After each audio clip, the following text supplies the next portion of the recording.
राधे राधे। जय श्री कृष्ण। सनातन धर्म में सर्वपिता अमावस्या को विशेष स्थान प्राप्त है।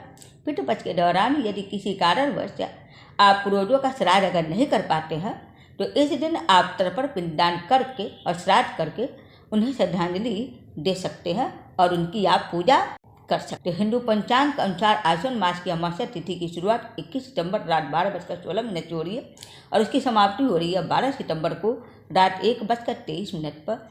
तो उदया तिथि को देखते हुए अमावस्या तिथि का श्राद्ध तर्पण और स्नान दान किया जाता है और पूजा पाठ धर्म कर्म सारे जो है उदया तिथि के देख कर ही किया जाता है।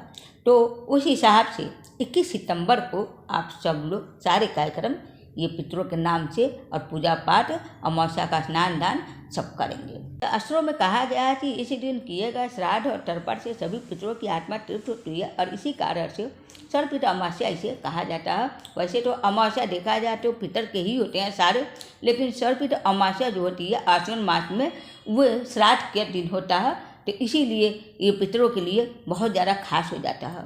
तो आइए जानते हैं आप लोग किस समय तर्पण आदि करेंगे जो सबसे ज़्यादा शुभ फल देने वाला होगा।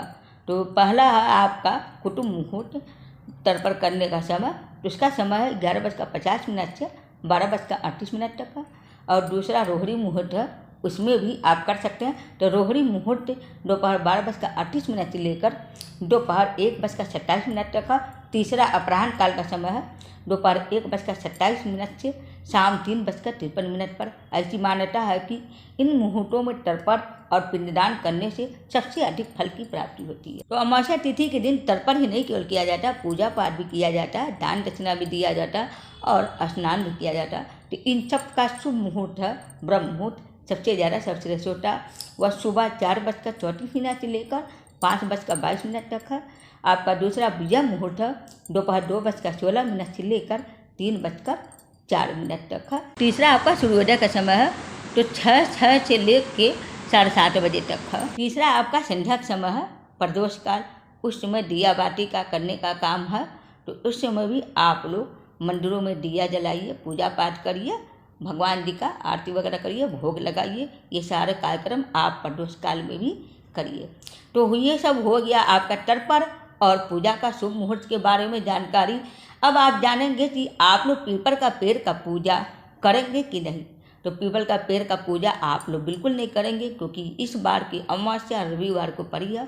तो रविवार के दिन उनका पूजा नहीं किया जाता, पीपल के पेड़ का उल्टा असर आता है। तो इसलिए आप लोग पूजा नहीं करेंगे, ना दिया जलाएंगे उस दिन। आप लोग बल्कि शिवलिंग की पूजा कीजिए, काला तिल लेकर 1 लोटा जल शिवलिंग पर जलाइए, बेलपत्र चढ़ाइए और भगवान भोलेनाथ से प्रार्थना। ऐसा करने से आप सबका अमावस्या के दिन शनि महाराज का भी पूजा किया जाता है। तो आप लोग शनि महाराज का पूजा कर सकते हैं पीपल का पेड़ का छोड़कर, लेकिन वैसे आप भोलेनाथ का पूजा कर लेंगे तो शनि महाराज का भी हो जाएगा। तो आपके पितर भी खुश हो जाएंगे, शनि महाराज भी, और भोलेनाथ, माँ पार्वती, सारे देवी देवता का आशीर्वाद आप सबको प्राप्त हो जाएगा। तो आइए जानते हैं आपको कौन कौन से शुभ काम करने चाहिए। आप लोग हो सके तो गीता का 7वां अध्याय का पाठ करें, इसके बाद आप तर्पण पिंडदान आदि करें और किसी तीर्थ पर स्नान करें, वहाँ पर ही जाके आप तर्पण श्राद्ध और पिंडदान करें और दान दक्षिणा दें। ये सबसे ज़्यादा व्यस्त रहेगा, लेकिन ऐसा संभव नहीं है अगर तो आप लोग घर पर भी तिल या गंगा जल डालकर स्नान करिए, तर्पण पिंडदान और श्राद्ध वगैरह करिए। उसके बाद आप ब्राह्मणों को भोजन कराइए। चींटी, कौवा और कुत्ते के लिए आप भोजन निकाल के रख दीजिए, कहीं भी खुले जगह पर, छत पर कहीं भी रख सकते हैं आप लोग। और गाय को भी आप सब लोग जाकर वहाँ पर जो भी आप बनाए रहते हैं वो खिला सकते हैं। तो उम्मीद करती हूँ आप सबको मेरा वीडियो पसंद आया होगा। हरे कृष्ण, हर महादेव।